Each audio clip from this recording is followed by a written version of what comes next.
This is the Daily Market Comment by Marios Hadjikyriacos. I'm Maria Pashurdiz. Thanks for joining us at XM.com. The massive bets for rampant inflation in the coming years are being unwound at a stunning pace, sparking all sorts of havoc in the markets. It all comes back to the Fed, which signaled that the days of infinite liquidity are drawing to an end, and that it will keep inflation under control by raising rates at a faster clip.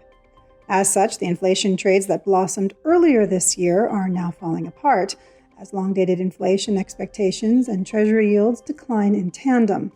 The bond market is essentially pricing out inflation risk, and that's spilling over into everything else. Commodity prices from lumber to gold have taken an absolute beating, the dollar keeps powering higher, and stocks with high growth prospects are back in fashion as the 30-year Treasury yield sinks. Lower long-dated yields are a blessing for tech and growth stocks, as the excessive valuations on many of these names make more sense the lower yields fall.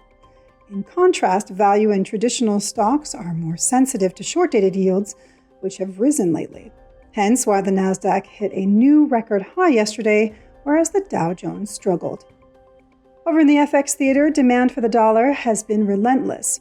The sharp rebound likely reflects a short squeeze as many players bail out of their bearish positions. It might also encompass a shift in expectations around the reserve currency in a world where the Fed takes a step back, but other central banks keep hammering away. Meanwhile, the British pound is back on the retreat today following some disappointing data. Retail sales fell unexpectedly in May, sparking some concerns about the reopening momentum in the economy. Of course, this drop comes after a breathtaking surge back in April, so it won't be concerning for the Bank of England, which meets next week. In the commodity spectrum, gold is attempting a minor recovery early on Friday, but is still on track to close the week some 4.5% lower.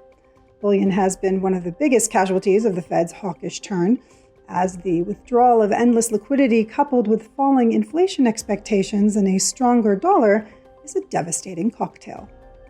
This was today's Daily Market Comment. Thanks for joining us at XM.com.